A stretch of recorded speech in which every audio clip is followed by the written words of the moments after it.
Halo guys, halo semuanya. Bagaimana kabar kalian? Pastinya Mimin selalu doakan agar kalian dalam keadaan baik dan sehat selalu. Dan selamat datang kembali di channel Alu Cerita Film. Untuk episode kali ini, Mimin akan merangkum film Donghua yang berjudul Martial Master untuk part yang ke-42. Jangan lupa bagi teman-teman yang baru mampir untuk menekan tombol like, subscribe, dan loncengnya agar kalian tidak ketinggalan video-video terbarunya. Oke, tanpa berlama-lama lagi, Mimin akan masuk ke dalam alur cerita Martial Master.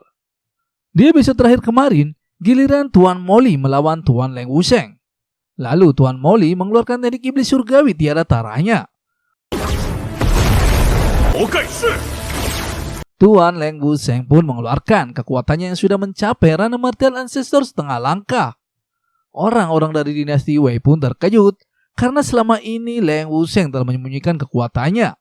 Ternyata Tuan Leng Wusheng telah mencapai ranah Martial Ancestor setengah langkah.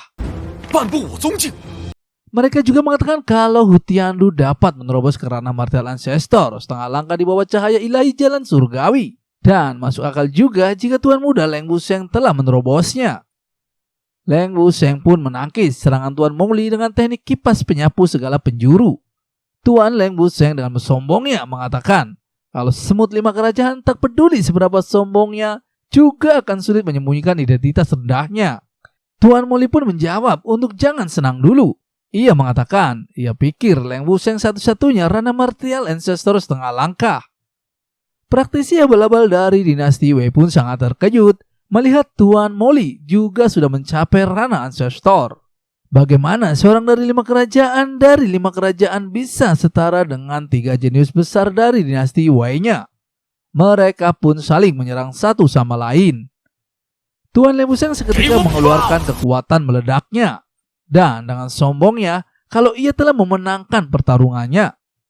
Ia mengatakan kalau Tuan Mongli hanya semut rendahan. Padahal dirinya lah yang semut rendahan ya guys. Tuan Mongli pun mengeluarkan teknik Blood Rain Raja Iblis dan langsung mengenai Tuan Leng Wusheng. Orang yang sombong itu pun seketika menjadi semut rendahan terkena omongannya sendiri. Ia terkena serangan Tuan Mongli dan langsung terjatuh tak berdaya. Tuan Leng Wusheng pun sangat malu dan tidak bisa berbicara apa-apa lagi. Praktisi abal-abal dinasti Wei juga tercengang melihat tuannya yang dipuji-puji kalah oleh Tuan Mongli. Tuan Mongli pun memenangkan pertarungan arenanya. Lalu para tetua dinasti Wei mengatakan kalau Hu Tianlu dan Tuan Muda Leng Wusheng sama-sama kalah. Ia juga mengatakan kalau 2 orang dari 5 kerajaan masuk ke tingkat teratas. Kenapa jenius seperti itu bisa muncul di 5 kerajaannya? Di saat bersamaan, para praktisi abal-abal dari dinasti Wei mengatakan kalau bajingan rendahan 5 kerajaan ini bagaimana mungkin bisa mengalahkan Tuan Muda Leng Wusheng. Ia mengira kalau praktisi dari 5 kerajaan berbuat curang. Lalu tetua dari faksi Guxian pun berkata, jika benar-benar 5 kerajaan benar-benar rendahan, kenapa Tuan Muda kalian masih begitu kesulitan bersaing dengannya? Ia pun memberi peringatan dengan hentakan kakinya. Seketika para praktisi abal-abal itu pun hanya terdiam. Sisi lain juga mengatakan kalau orang dari faksi Guxian itu telah mencapai ranah Martial Ancestor. Jika tidak mungkin bisa menahan nafas praktisi kuat ranah Martial Ancestor dari Akademi Tianheng. Ia juga mengatakan bukankah kabarnya 5 kerajaan hanya benua terpencil dan sama sekali tidak ada praktisi Martial Ancestor. Lalu Raja Lingbu pun tahu kalau para praktisi dari faksi Guxian itu jelas bukan dari 5 kerajaannya. Seketika kehendak ibu kota selatan kuno memberi selamat kepada 3 praktisi yang maju di 3 teratas. Dan selanjutnya salah satu dari mereka bertiga akan bertarung melewatkan pertarungan. Dan 2 lainnya akan memperebutkan tempat. Pemenangnya kemudian akan bersaing dengan 1 orang lainnya untuk pertarungan terakhir. Orang yang lolos adalah Lord Qin Chen. Dan 2 orang lainnya akan bertarung. Dan yang akan bertarung di arena adalah Tuan Muda Dixin melawan Tuan Mongli. Ia juga mengatakan kalau ia tidak seperti pecundang yang banyak omong yaitu Leng Wusheng. Jika Tuan Mongli menganggapnya sama dengannya, mungkin Tuan Mongli akan kalah dengan menggedaskan. Seketika Tuan Leng Wusheng pun terdiam dan malu sampai ke ubun-ubun. Tuan Mongli pun mengatakan kalau akhir mereka berdua akan sama. Ia pun langsung mengeluarkan teknik Bloodline Raja Iblisnya. Tuan Muda Dixin juga langsung menangkis dengan teknik tapak kaisar pengguncang dunia, yaitu kaisar tak terkalahkan. Keduanya pun saling menahan serangannya. Orang-orang di sana pun merasa bingung, apa ini masih pertarungan antara tingkat mistik? Kenapa terasa lebih menakutkan daripada pertempuran praktisi martial ancestor? Ini sangat menakutkan, bahkan jika digantikan dengan praktisi martial ancestor tahap awal, takutnya akan langsung musnah. Tuan Muda Dixin juga mengatakan kepadanya, pantas saja bisa mengalahkan Tuan Leng Wusheng. Kekuatan seperti itu jika di Swan Zone-nya juga bisa masuk jajaran jenius tak tertandingi. Tapi itu semua tidak cukup. Tuan Muda Dixin mengatakan kalau ia sangat mudah membunuhnya. Ia pun langsung mengeluarkan teknik rahasia Kaisar Guncangan Langit Penghancur Bumi. Para tetua dari sekte Liu Xian pun terkejut. Ia mengatakan kalau Tuan Moli sudah pasti kalah karena Tuan Muda Dixin menggunakan teknik rahasia Dixin.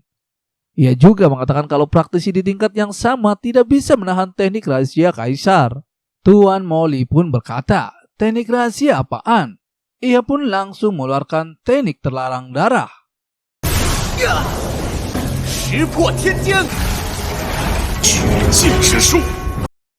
Semua para tetua pun sangat terkejut melihat Tuan Moli menggunakan teknik terlarang darah yang dikenal dengan kultus iblis darah. Tuan Dixin pun seketika tercengang karena Tuan Moli adalah seorang spiritualis. Ia pun hanya bisa mencoba menahan serangan Tuan Moli dengan semua kekuatannya. Serangan bertubi-tubi Dixin pun hanya membuatnya geli-geli saja. Lalu Tuan Moli mencoba menekan Tuan Dixin dan membuat Tuan Dixin kewalahan sampai mau nangis. Tuan Dixin pun 11-12 dengan Tuan Leng Wusheng. Gede omongannya doang.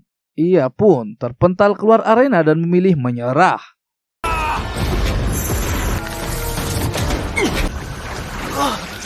Qin Chen tahu kalau Tuan Moli benar saja mempunyai dukungan. Lalu Tuan Moli berkata kepada Qin Chen, mengalahkan Hu Tianlu, Qin Chen memang berbakat. Dan Tuan Moli mengundang Qin Chen untuk bergabung atas nama sektenya. Selama Qin Chen bersedia, Qin Chen bisa langsung menjadi murid inti, menikmati sumber daya tingkat tinggi. Raja Liwu pun seketika terkejut mendengarnya. Qin Chen pun mengatakan kalau Tuan Muda dan ketua sekte Guxian mereka semua mati di tangannya. Apakah yakin akan mengundang Qin Chen bergabung? Tuan Moli menjawab, dengan kecerdasannya seharusnya Qin Chen bisa melihat identitas aslinya. Selama Qin Chen setuju untuk bergabung, ia bisa melupakan kejadian masa lalu. Tetua Guxian pun terkejut. Ternyata pria bertopeng itu bukanlah dari faksi Guxiannya. Dan semua yang mereka katakan tidak seperti yang mereka katakan di saat itu. Namun apa daya, ia pun takut karena kesenjangan kekuatannya. Lalu Qin Chen berkata, maka Tuan Moli harus menyerah dahulu untuk menunjukkan ketulusannya. Setelah warisan ibu kota selatan kuno berakhir, Qin Chen tentu akan mempertimbangkannya. Tuan Moli pun marah kepadanya dan langsung bersiap-siap untuk bertarung. Ia mengatakan kalau ia akan memberi satu kesempatan lagi untuk keluar arena sendiri. Kalau tidak, Qin Chen mungkin tidak akan punya kesempatan untuk keluar dari arena tersebut. Seketika Lord Qin Chen pun langsung mengeluarkan Bloodline guntur petirnya dan langsung menyerang ke arah Tuan Moli. Dan diiringi dengan 3 belati peraknya. Tuan Moli pun langsung menangkis serangan Qin Chen dengan kekuatannya. Ia dengan sombongnya berkata kalau Qin Chen hanyalah tingkat mistik tahap menengah dan tidak ada apa-apanya dibandingkan dengannya. Ia juga mengatakan jangan berpikir dapat bersaing dengan martial ancestor setengah langkah.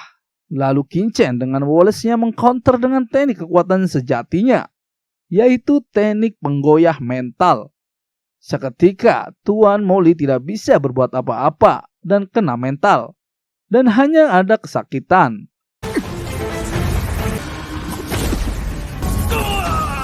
Petir guntur Qin Chen pun terus menyambarnya dan membuat para tetua faksi Guxian marah. Qin Chen tidak berhenti menyerangnya dengan teknik petir gunturnya. Tuan Moli pun kewalahan dan ia pun memilih membuka topengnya.